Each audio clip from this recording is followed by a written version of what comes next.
మీ business ఏదైనా మీ ఊర్లో promotion చేయాలంటే అది సుమన్ టీవీతోనే సాధ్యం. ఇప్పుడే సంప్రదించండి. అమ్మ అసలు ఏమైంది? సొంత తమ్ముళ్ళే అంత కిరాతకంగా చంపాల్సిన అవసరం ఏమొచ్చింది? మాకు 4 సంవత్సరాల నుంచి భూముల గొడవలు ఉన్నాయండి. అమ్మ మరి ఇంత ప్రాణహాని ఉంది అని చెప్తున్నారు కదా, ఇటువంటి సమయంలో కూడా ఎందుకు పొలం దగ్గరికి వెళ్ళారు? అమ్మ నాన్న ఎందుకు వెళ్ళారంటే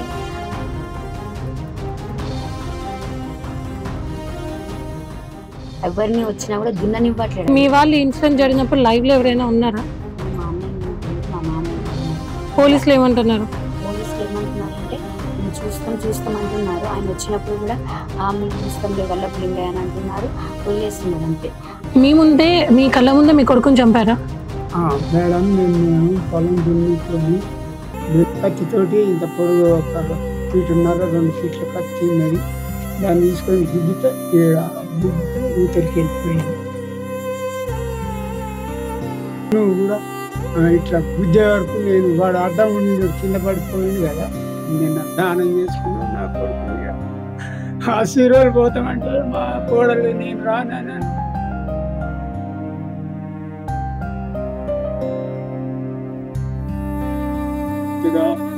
అందరినీ ప్రేమించేటోడు. ఎటువంటి న్యాయం కావాలి? ఎటువంటి న్యాయం అంటే నరేష్ భూమిని వాని పేరు మీద లేకుండా చేసి. నమస్తే, welcome to Suman TV Kothagudem. ఈ రోజులలో తన మన అన్న భేదాలు లేవు. రక్త సంబంధికులు అంటే అన్న చెల్లెలు కానీ, అన్న తమ్ముళ్ళు, అక్క తమ్ముళ్ళు, అక్క చెల్లెళ్ళు, తల్లిదండ్రులు, ఇలా ఎవరైనా కూడా రక్త సంబంధాలు అనేటివి కరువైపోయి ఆస్తుల కోసమో డబ్బుల కోసమో ఒకరినొకరు చంపుకుంటున్న రోజులు వచ్చాయి. ఇలాంటి సంఘటన జూన్ 18వ తారీఖున మహబూబాబాద్ మండలం సీరియల్ మండలంలో చోటు చేసుకుంది. తండ్రి తన అన్నకి ఆస్తి ఇస్తున్నారు, ఆస్తి పంచుతున్నారు అనే కక్షతో తన తమ్ముళ్ళే తనని అతి కిరాతకంగా చంపిన సంఘటన చోటు చేసుకుంది. సో ఈ సందర్భంలో అంటే ఎక్కడ ఆ పర్సన్ కృష్ణ అనే పర్సన్ని అక్కడ చంపేశాక, సో తను పుట్టి పెరిగిన భద్రాద్రి కొత్తగూడెం జిల్లా హేమచంద్రాపురం మండలం తీసుకొచ్చారు. సో ప్రస్తుతం నేను అక్కడ ఉన్నాను. మరి కృష్ణ పిల్లలు, కృష్ణ భార్య అంతా ఒంటరి వారు అయిపోయారు. ఒకసారి వారితో మాట్లాడి అసలు సొంత తమ్ముళ్ళే చంపుకునే అంత కక్షలు ఎందుకున్నాయి, ప్రస్తుతం వాళ్ళ పరిస్థితి ఏంటి, వాళ్ళు ఎటువంటి న్యాయాన్ని కోరుకుంటున్నారు అనేది తెలుసుకుందాం. సో ప్రస్తుతం నేను కృష్ణ గారి భార్య సత్యవతి గారితో ఉన్నాను. సో ఒకసారి ఏం జరిగిందో మనం తెలుసు. అమ్మ అసలు ఏమైంది? సొంత తమ్ముళ్ళే అంత కిరాతకంగా చంపాల్సిన అవసరం ఏమొచ్చింది? మాకు ఒక 14 సంవత్సరాల నుంచి భూముల గొడవలు ఉన్నాయండి. అయితే ఒక 4-5 సంవత్సరాలు మా పెళ్ళి 14 సంవత్సరాలు అవుతుంది. 4 సంవత్సరాల వరకు అసలు మా భూములని బిడుగులోనే ఉంచారండి. ఎందుకంటే ఈ గొడవల కారణంగానే. దాని తర్వాతకి కౌలకి ఇవ్వాలని మేము అనుకున్నప్పుడు మేము ఎవ్వరికి కౌలకి ఇద్దాం అనుకున్నా కూడా వాళ్ళని భూములకు వచ్చినప్పుడల్లా వాళ్ళని గొడవలు పెట్టుకుంటూ ఆ నరేష్ అనే అతను అందరినీ తరిమి కొట్టేవాడు. అయితే కొన్ని సంవత్సరాల తర్వాతకి ఈ మధ్యలోనే కొంచెం ఒక 3 సంవత్సరాలు అట్లా మేము కలిసి ఉన్నాం. సరే అని మంచిగానే అన్న అన్నాడు, తమ్ముడు అన్నాడు, మంచిగానే ఉన్నారు. దాని తర్వాతకి మొన్న ఈ మధ్యలోనే 2-3 ఇయర్స్ బ్యాక్ మా మామయ్య గారు అంటే వాళ్ళు చిన్నగా ఉన్నప్పుడే మామయ్య గారు మా ఆడబిడ్డలకైనా 1 ఎకరం అని ముందే అనుకున్నారనమాట. అయితే ఇంకా అలా రాసి ఇచ్చినందుకు మా ఆయనకి కొంచెం భూమి అందరికీ సమాన భాగాలు చేసినా కూడా వాళ్ళు మాకు మొత్తం రోడ్డు మీదకే కావాలి, అంతా మాకు రోడ్డు మీదకే మేము చేసుకుంటాం, మాకు లోపలికి మేము పోము, మీరే పోండి లోపలికి, మేము అంతా రోడ్డు మీదే చేసుకుంటామని అన్నారు. సరే అని దాని తర్వాతకి అన్ని సమాన భాగాలు చేసినా కూడా ఈ మధ్యలోనే కొద్ది కాలం క్రితం 2 సంవత్సరాల క్రితం ఒక 6 గుంటల భూమి అమ్ముకున్నాడండి. దాన్ని 18 లక్షలు సొమ్ము చేసుకొని ఇంకా దానితోటే అన్ని ఆటలు ఆడిస్తూ మా మామయ్యని అసలు చిత్రహింసలు అంటే అసలు ఇంట్లో గొడవలు కానీ అన్నీ అసలు ఏమీ చేయనివ్వట్లేడు. అసలు అతని మనశ్శాంతిగా ఉండనివ్వట్లేదు. ఏం పేరు అమ్మా అతని పేరు? అతని పేరు నరేష్ అండి, వల్లపు నరేష్. అతను యాక్చువల్గా మా సీరోలో ఉండడు, మహబూబాద్లో ఉంటాడండి. అయితే ఇంకా అతను మా మామయ్య ఆయన భూమి చేపిస్తానన్నా కూడా వేరే వాళ్ళని పెట్టి చేపిస్తున్నా కూడా కౌలనే చేయనివ్వట్లేదు. అయితే ఇంకా ఈయననే ఈ జూన్ జూలై టైంలో దున్నే సమయంలో వచ్చేసి ఆ భూములు ఇక్కడికి ప్రతిసారి ఆయన దున్నిచ్చేసి సీరోలు వచ్చేవాడు. సీరోలు పొలము దున్నిచ్చి మామయ్య చేతిలో పెట్టిపోయేవాడు. అంటే పొలం మీదకి ఎవరిని రానివ్వట్లేడు, మా మామయ్యని కూడా దున్ననివ్వట్లేడు అసలు పొలాన్ని. అయితే పోయిన సంవత్సరం కూడా ఇలానే దున్నిన భూమి ఎవరిదమ్మా? మాదేనండి. వాళ్ళ భూములు మేము ఏం దున్నట్లేము. మీ భూమే అది, మా భూమి అది. మీకు రాసిచ్చింది. మాకు రాసిచ్చింది. వాళ్ళ భూమిలోకి మేము వెళ్ళట్లేము అసలు. మా భూమి మేము దున్నుకుంటున్నా కూడా గొడవలకు వస్తున్నాడు. అదే విధంగా పోయిన సంవత్సరం మా అన్నయ్య ఈ ఊరు నుంచి ఒక 5-6 వెళ్ళి మా పొలం చుట్టూ ఫెన్షన్ కూడా వేసుకున్నామండి మేము. వేసుకుంటే దాన్ని కూడా మొత్తం ట్రాక్టర్ తోటి కూలగొట్టాడు. దాన్ని వీడియో తీసి కూడా మేము పోలీసులకు పెట్టాము, పిటిషన్ పెట్టాము. అయినా దాని మీద ఏం యాక్షన్ మాకు తీసుకోలేదు అంటే మరి అసలు. ఈ 4 సంవత్సరాల నుంచి గొడవలు అవుతున్నాయి కదా, ఈ 4 సంవత్సరాల నుంచి పెట్టారా? పెట్టామండి. మా మామయ్య పెట్టారండి. మా మామయ్య పెట్టారు, మా ఆయన కూడా వచ్చి పెట్టారు. అట్లా పోలీసులు ఏమంటున్నారు? పోలీసులు ఏమంటున్నారంటే మేము చూస్తాం అంటున్నారు. ఆయన వచ్చినప్పుడు కూడా మేము చూస్తాంలే వల్లపులింగయ్య అని అంటున్నారు, వదిలేస్తున్నారు అంతే. అతన్ని పిలిచి అడగడం కానీ ఏమీ చేయటం లేదు అసలు. మరి ఇప్పుడు మనిషిని చంపేశారు కదా, ఈ విషయం కూడా కంప్లైంట్ ఇచ్చేసారా? కంప్లైంట్ మేము ఇచ్చాం. అతను మనిషిని చంపేశాక అతనే పోయి లొంగిపోయాడు పోలీసులకి. పోలీసులకు తనే లొంగిపోయాడు. తనే లొంగిపోయాడు. నేనే చంపానని లొంగిపోయాడు. అతనితో పాటు ఇంకొకరు కూడా ఉన్నారట, వీరన్న, ఇద్దరు లొంగిపోయారు. అయితే అక్కడ ఆ ప్లేస్లో ఎవరెవరు ఉన్నారన్న విషయం నాకు క్లియర్గా తెలియదండి. ఎందుకంటే నేను అప్పుడు ఆ టైంలో హైదరాబాద్లో ఉన్నాను. ఆయన మంగళవారం నైట్ నేను హైదరాబాద్కి వెళ్ళి మా నాన్న నేను పొలము దున్నేసి అదే సీరోలు వెళ్ళి నేను పొలము దున్నేసి 2 రోజులలో వస్తానమ్మా అని చెప్పేసి నాకు ఎప్పుడు ఏ రోజు బయలుదేరారు? మంగళవారం రాత్రి వెళ్ళాడు. 17 రాత్రి మంగళవారం వెళ్ళాడు. 18 రోజు మార్నింగ్ దున్నాడు. 18 సాయంత్రం రోజు ఈ హత్య జరిగింది. 17 నైటే బయలుదేరాడు ఆయన. 18 మార్నింగ్ వరకు 4:30 సమయంలో ఖమ్మం చేరుకున్నాడు. ఖమ్మం చేరుకున్నాక ఖమ్మంలో ఒక ప్రణీత్ అనే ఫ్రెండ్ అతను ఉన్నాడు. అతని దగ్గర ఒక 1 అవర్ స్టే చేసి అతని బైక్ తీసుకొని సీరోలు వచ్చాడు. అమ్మ మీకెప్పుడు తెలిసిందమ్మా మీరు హైదరాబాద్ లో ఉన్నాను అన్నారు కదా కృష్ణ చనిపోయారు? నేను పిల్లల్ని స్కూల్ నుంచి తీసుకొచ్చానండి. తీసుకొచ్చాక 5:23 ఆ టైం కరెక్ట్గా ఎగ్జాక్ట్గా 5:23 టైంలో మా అల్లుడు రాకేష్ ఫోన్ చేసి, ఆంటీ మామయ్యకి సీరియస్గా ఉందట ఆంటీ, కడుపులో పొడిచారట ఆంటీ, అయితే అంత సీరియస్ ఏం లేదట, మీరు బయలుదేరండి అని చెప్పాడు నాకు. అయితే కానీ అప్పటికే ఆయన స్పాట్లో చనిపోయారు. కానీ ఇంకా నేను చెప్తే కంగారు పడతానేమో, ఎలా ఉంటానో అని నాకు ఆ విషయాన్ని అసలు ఎవరు చెప్పలేదు. నేను అందరికి ఎంతోమందికి నేను ఫోన్ చేసి ట్రై చేశాను, నాకు ఎవ్వరు నిజాన్ని అందరూ దాచిళ్ళు. మేము రావడానికి కూడా మాకు అక్కడి నుంచి బయలుదేరడానికి 2 గంటల సమయం పట్టింది. ఎందుకంటే మమ్మల్ని తీసుకురావడానికి ఎవరూ లేరు అక్కడ. అంటే ఇంత కిరాతకంగా చంపేశారు కదా అన్నయ్యని, ఇదివరకు ఎప్పుడైనా కృష్ణ గారి మీద అటాక్ చేశారా వాళ్ళు? ఇంతకుముందు ఎప్పుడు చెయ్యలేదండి. కాకపోతే మాటలతోనే గొడవలు పెట్టుకున్నారు అంతేగాని అటాక్ అనేది అంత పెద్దగా ఎప్పుడు జరగలే. మేము కూడా వాళ్ళంతా కిరాతకంగా ప్రవర్తిస్తారని కూడా మేము ఎప్పుడు అనుకోలేదు అసలు. కూడా అలా చేస్తారని కూడా ఎక్స్పెక్ట్ చేయలేదు అసలు వాళ్ళు. అంటే ఇప్పటికి 4 ఏళ్ల నుంచి అవుతుంది అన్నారు కదా, ఇప్పటికి ఎన్నిసార్లు కంప్లైంట్ ఇచ్చారు? కంప్లైంట్లు చాలా సార్లు ఇచ్చినామండి. మేము దగ్గర ఒక 30 సార్లు పిటిషన్ పెట్టుంటాం. అంటే నేను పోలేదండి ఎక్కువ, ఎందుకంటే మా ఆయన అక్కడ ఎవరు లేరు కదా, ఎందుకు నువ్వు ఇబ్బంది పడుతూ, నేనే పోయి భూమి గొడవలు చూసుకుంటాను, దున్నిచ్చుకొని వస్తాను, నేనే మా నాన్న దగ్గర ఉండే చూసుకొని వస్తున్నానని ఆయనే వెళ్ళేవాడు. మమ్మల్ని, మా అమ్మ పిల్లల్ని చాలా తక్కువ వెళ్ళేవాళ్ళం, ఎక్కువ వెళ్ళేవాళ్ళం కాదు. మేము ఇప్పటి వరకు 30 పిటిషన్లు కంప్లైంట్స్ ఇచ్చామండి. కానీ ఇప్పటి వరకు ఏ ఒక్క కంప్లైంట్ యాక్షన్ తీసుకోలేదు. ఒక్కసారి కూడా వాళ్ళని పిలిపించి కానీ ఏమి మాకు న్యాయం జరిపించలేదండి అసలు. ఒక్కసారైనా పిలిపించి అడిగి ఉంటే నా భర్త నాకు ఇప్పుడు దక్కేవాడండి, నా పిల్లలకి నాకు అన్యాయం జరగకపోయేది. మొన్న మేము ధర్నాలో కూడా నేనేమన్నానంటే, మేము సీరోల్లో ఎన్నో కంప్లైంట్ ఇచ్చినాం, ఎవ్వరూ పట్టించుకోలేదు. ఒక్కసారి పట్టించుకుంటే నా భర్త దక్కేవాడు. ఇప్పుడు నేను చనిపోయినందుకు నేను సీరోల్లో కంప్లైంట్ ఇవ్వను, నేను వరంగల్ అయినా మైబాద్ అయినా ఇస్తాను. ఎందుకంటే ఎస్ఐలు మారుతున్నారు, సిఐలు మారుతున్నారు అంటున్నారు, కానీ పాత పిటిషన్లు తీసి అసలు ఏం కేసులు ఉన్నాయి, ఎలా జరుగుతున్నాయని వాళ్ళు అసలు తిరిగేసి చూడాలి కదండి. అసలు అవేమి వాళ్ళు చూడట్లేదు. అసలు చూడకుండా వాళ్ళ వైపే అసలు ఎవరిని పిలిచి అడగడం కానీ చేయడం కానీ ఏమీ చేయట్లేదు. ఒక్కసారి చేసి ఉంటే నా భర్త నాకు దక్కేవాడండి అసలు. నా పిల్లలు చిన్న పిల్లలండి, పాప 3rd క్లాసు, బాబు 8th క్లాసు, ఇద్దరు. ఇప్పుడు నేను వాళ్ళని హైదరాబాద్లో నేను పెంచుకోవాలా, నేను ఎలా పెంచుకోవాలండి అసలు? నాకు బ్రతుకు తెరువు ఏమున్నా, నాకు ఏమీ లేదు. ఇప్పుడు పోలీసులు ఏమంటున్నారు? మీరు ఇప్పుడు చనిపోయాక ధర్నా చేశారు కదా, అప్పుడు కంప్లైంట్ ఇచ్చారు కదా, ఇప్పుడు ఏమంటున్నారు? మేము కంప్లైంట్ ఇచ్చామండి. ఏమన్నారు, మీకు న్యాయం చేస్తామని అన్నారు.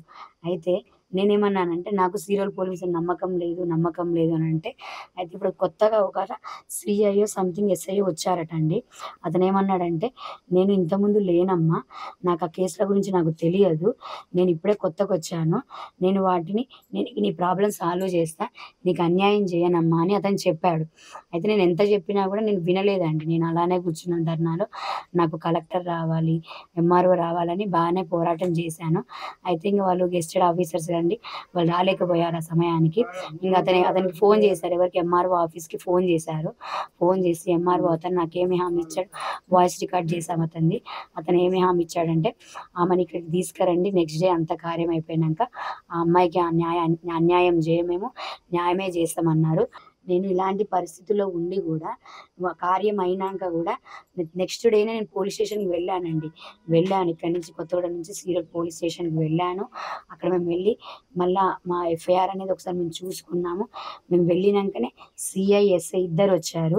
వాళ్ళ వ్యాన్లోనే ఈ ముద్దాయిలు ఎవరు, నరేష్, సౌందర్య, వాళ్ళ అమ్మ, వాళ్ళ ముగ్గురిని తీసుకొచ్చారు. వాళ్ళతో పాటు తీసుకొచ్చి లోపలికి తీసుకెళ్లారు, కూర్చోబెట్టారు. అప్పుడే మాకు ఇంకా కొంతమంది మీద కూడా అనుమానం ఉందని మేము కంప్లైంట్ ఇవ్వడానికని వెళ్ళాం అన్నమాట. ఎందుకంటే వీళ్ళే కాకుండా బయట ఉన్న వాళ్ళ ద్వారా కూడా మాకు ప్రాణహాని ఉంది, మమ్మల్ని చంపేస్తారని ప్రాణహాని ఉంది. మొత్తం ఎంతమంది వచ్చారనేది చెప్పారా మీకు? వాళ్ళు ఎంతమంది వచ్చారని నాకు కూడా క్లారిటీ లేదమ్మా ఇంకా. అయితే ప్రజెంట్ అయితే వాళ్ళు ఒక ఎంతమందిని నలుగురేమో పట్టుకున్నారు. అసలు మెయిన్ పర్సన్ ని మెయిన్ పర్సన్ అంటే కొట్టిన అతన్ని అసలు పట్టుకోలేదు, మహేష్ అండి. అయితే ఇంకా అతను ఎందుకు దొరకలేదు అని అడిగితే అతని దగ్గర ఫోన్ లేదు, మేము ఫోన్ ట్యాప్ చేయలేకపోతున్నాము, అతను ఎక్కడ ఉండడం తెలుసుకోలేకపోతున్నాము అని అంటున్నారు. అది మనకి ఫోన్లు అనేవి మనకి ఈ కాలంలో వచ్చినాయి. మరి పూర్వకాలంలో మనకి ఫోన్లు లేనప్పుడు అప్పుడు మనుషులను ఎలా పట్టుకునే వాళ్ళండి, పనిష్మెంట్ ఎలా చేసేవాళ్ళు అసలు పోలీసులు? వాళ్ళ తీరులో వాళ్ళు ఇన్వెస్టిగేషన్ అనేది స్టార్ట్ చేయాలి కదా సీరియస్గా. అలాంటిది ఏమీ జరగట్లేదు అక్కడ. అసలు వాళ్ళని చూస్తే, అక్కడ వాళ్ళ పరిస్థితి చూస్తే మాకేమీ జరగనట్టే అనిపిస్తుంది. ఇప్పుడు నేను కొత్తగా వచ్చానమ్మా, నేను చూస్తానని చెప్పిన ఎస్ఐ ఎవరండి? అతను నగేష్ అండి. నిన్న మీరు వెళ్ళినప్పుడు ఏం చెప్పారు? నేను అతనితో ఏం మాట్లాడలేదండి. సీరియల్ పోలీస్ స్టేషన్ కదా? సీరియల్ పోలీస్ స్టేషన్ అండి నగేష్. అయితే మేము ఎవరైతే ఇంక ఎక్స్ట్రా మనుషులు ఉన్నారో మాకు అనుమానం ఉందని వాళ్ళ మీద కంప్లైంట్ చేయడానికి అన్నయ్య మా ఇంకో అన్నయ్య లోపలికి వెళ్ళి ఆ సార్ తోటి చెప్పారండి. నేనైతే లోపలికి వెళ్ళలేదు. వాళ్ళిద్దరు వెళ్ళేసి మాకు ఇంకా కొంతమంది వ్యక్తుల మీద అనుమానం ఉంది అని అందులో నేమ్స్ రాసి పిటిషన్ రాసి లోపల వాళ్ళకి ఇచ్చారండి. అన్నీ చేశారు. అయితే నా బాధ ఏంటంటే నాకేం లేదు, నాకు వాళ్ళ మీద సీరియస్గా యాక్షన్ తీసుకోవాలి, తొందరగా వాళ్ళని ఎవరు ఉన్నారో. నాకు ప్రాణభయం ఉన్నది, ముఖ్యంగా నాకు ప్రాణభయం ఉన్నది. ఎందుకంటే వాళ్ళు ఉన్నోళ్ళు నలుగురే కాకుండా లోపట బయట ఉన్న వాళ్ళు కూడా, చుట్టూ వాళ్ళు కూడా మంచోళ్ళు కాదు వాళ్ళు అసలు. వాళ్ళే మెయిన్ పర్సన్స్ అని నాకు కొందరి ద్వారా తెలిసింది. అసలు వాళ్ళే మెయిన్ పర్సన్స్ అట. వాళ్ళే మాకేమైనా చేయొచ్చు, మరి ఏమైనా చేస్తే ఇంకా ఇప్పుడు నాకేమైనా చేసింది అనుకోండి, నా పిల్లలకి ఇంకా నా తల్లిదండ్రులు లేని వాళ్ళు అయిపోతారు, ఇంకా నా పిల్లలు అన్యాయం అయిపోతారండి. ఇంకా ఇప్పుడు ఆ చంపిన వాళ్ళలో ఇంకా మరి కొంతమంది ఉన్నారండి, వాళ్ళని కూడా అరెస్ట్ చేయాలి. అందరికీ కలిపి కఠిన కారాగార శిక్షణ, వాళ్ళకి సంబంధించినవో ఉరి శిక్షణో ఏదో ఒకటి, కానీ వాళ్ళు మాత్రం బయటికి రావద్దండి. ఎందుకంటే బయటికి వచ్చిందనుకో నన్ను మా మీద అటాక్ చేసి నాకేమన్నా అయినా కూడా నా పిల్లలు రోడ్డు మీద పడిపోతారు. నా పిల్లలకు దిక్కు ఎవరూ లేరండి. ఇంకా నాకు, నా పిల్లలకి, నా మామయ్యకి, మా నలుగురికి ప్రాణహాని ఉన్నది. వాళ్ళు బయట ఉంటే మాత్రం మమ్మల్ని మాత్రం చంపేస్తారు, అసలు వాళ్ళు బతకనివ్వరు. అందుకే బయట ఉన్న వాళ్ళని కూడా అరెస్ట్ చేసి అందరినీ ఉరిశిక్ష వేయాలని నేను కోరుకుంటున్నాను. అదే నా విన్నపం. అమ్మ, మరి ఇంత ప్రాణహాని ఉంది అని చెప్తున్నారు కదా, ఇటువంటి సమయంలో కూడా ఎందుకు పొలం దగ్గరికి వెళ్ళారు?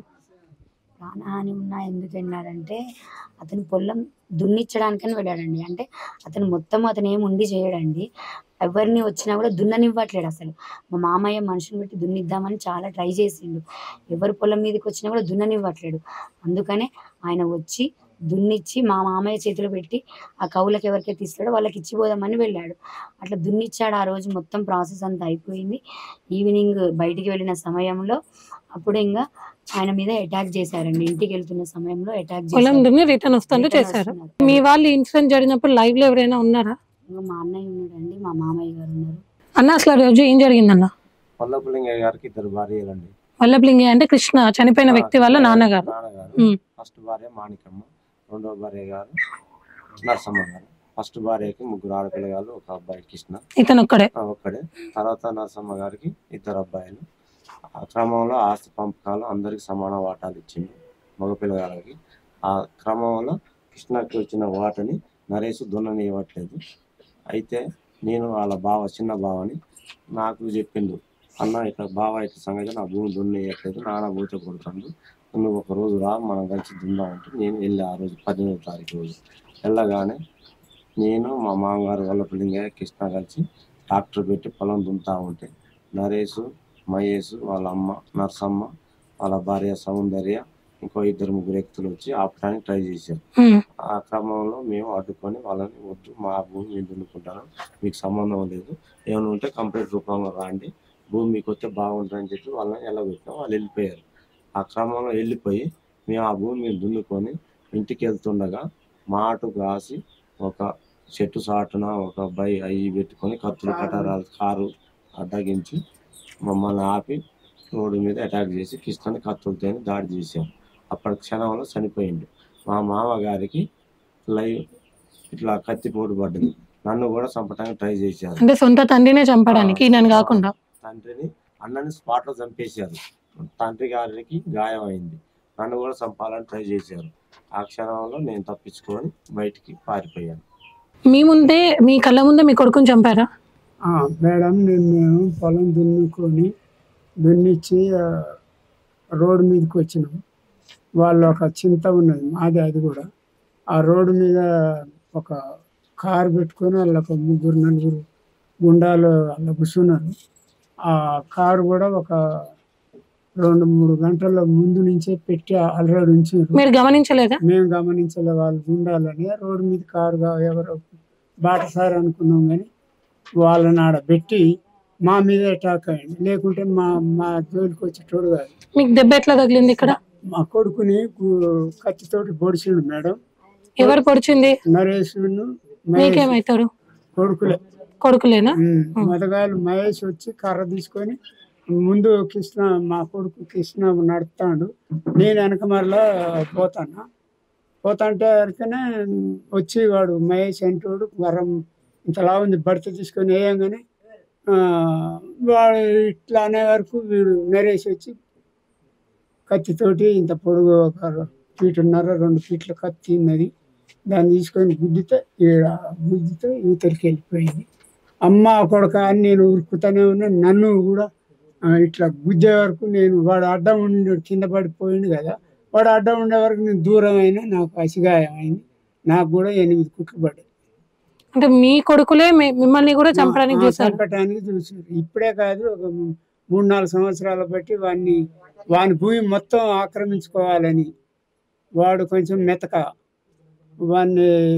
వానికే ఉన్నాడు అని అంటే, మరి వాడు ఇక్కడ ఉండటం లేదు. వాళ్ళు తల్లి చచ్చిపోయిన పిల్లగాళ్ళని మొదటి నుంచి 3 ఆడపిల్లలు, వాళ్ళని కూడా బిడ్డలు అంటాడు అని. నా భార్య కూడా నా కాడ 10 సంవత్సరాలు బట్టి అది వరకు ఉండేది మంచిగానే. వీళ్ళు ఎప్పుడైతే ఎదిగిండో నరేష్ అన్నట్టు ఆ నుంచి నాకు వండి పెట్టకుండా చేసిండు. వాడిని వండి పెట్టకుండా లంచి వడుకు అని కొట్టిండు. వాళ్ళ అమ్మమ్మ గారు భూమి అక్కడ వాళ్ళ తాత ఇచ్చిండు 4 ఎకరాలు, అది అమ్మకొచ్చి ఇక్కడ నేను కొన్నా. దాన్ని పెద్ద మనుషులు ఆ 4 ఎకరాలకు 4 ఎకరాలు తీస్తే ఏపో మేము ఇయ్యమని మొత్తం రాళ్ళని బీకేసి నన్ను మధ్యాహ్నం కొడుతూనే ఉన్నాడు. ఇప్పుడు ఎక్కడున్నారండి మీ చిన్న భార్య వాళ్ళ కొడుకులందరూ? వాడు ఖమ్మంలో ఉంటాడు మేడం. చిన్న భార్య కొడుకును భార్య. పోలీసులు అరెస్ట్ చేసిండ్లా మరి వాళ్ళని? పట్టుకొచ్చారు మేడం, పట్టుకొచ్చారు. తల్లిని కోడల్ని కూడా పెట్టినాం మేము. బాగా మాటకారి. తర్వాత నరేష్ని పట్టుకొచ్చారు. వాళ్ళ పెద్దమ్మ కొడుకు ఒకడు ఉన్నాడు పక్క ఊళ్ళే కాంపెల్లిలో, వాని పేరు నున్న ఈరన్నని. వాడు బాగా బలువు వాడు గుండా లెక్క గట్టిగా ఉంటాడు, చుట్టుగుండి వాడు ఎంత లవడైనా రేయ్ బాయిలేసి తొక్కుతానని వాడు మాటకు వాడే భూమి మీదకి వీడు కమ్మాలు ఉండి వాని భూమి కవులకి ఇస్తాడు. ఇతనే దున్నుకోమంటాడు, గుట్టిగానే తిండురా అంటాడు. నిన్ను ఎప్పుడో వెళ్ళి అలిసి తొక్కుతా అని చాలా సార్లు అన్నాడు. అట్లా కూడా పిటిషన్ ఇచ్చిన వాళ్ళు ఏం పట్టించుకోవాలి. నాకు అక్కడ ఏమి ఎన్నిసార్లు ఇచ్చిండ్రు పిటిషన్? ఓ ఒక నా అయితే మేడం మీరు నమ్మండి ఒక 100 దాకా ఉంటాయి కానీ ఏ ఎస్ఐ ఈ ఎవరు రాలే? ఎవరు పిలిపించి మాట్లాడలే వాళ్ళని? పిలిపించి మాట్లాడినా వాడు ఏ చర్య తీసుకోవాలి. ఉట్టిగానే పిలుస్తారు లేకుంటే పోవా మీ రామాయణం మాకు చెప్పక. పోలీసు వాళ్ళు ఎవరు అన్నది ఆ మాట? పోలీసు వాళ్ళు కానిస్టేబుల్ కానీ ఎస్ఐ కానీ. వాళ్ళ పేర్లు ఏంటి? ఇక పోయిన రమాదేవి మేడం అయితే వాడు రవి అని ఒక కానిస్టేబుల్, ఆయన నెంబర్ కూడా ఉండే నా దగ్గర. ఇప్పుడు ఉన్నారా ఇంకా సీలేరు పోలీస్ స్టేషన్ లో? దాంట్లో లేడు మేడం, వాడు చిన్నగూడూరు ఎక్కడో ఉన్నాడు. నేను ఆయన పీసీ నెంబర్ గిట్ట రాసుకున్నా కానీ నోట్బుక్ నిన్న పడిపోయిందో అది లేదు నోట్స్. ఆయన నన్ను కొట్టిండు మేడం. రమాదేవి మేడం ఉండగా రమాదేవి మేడం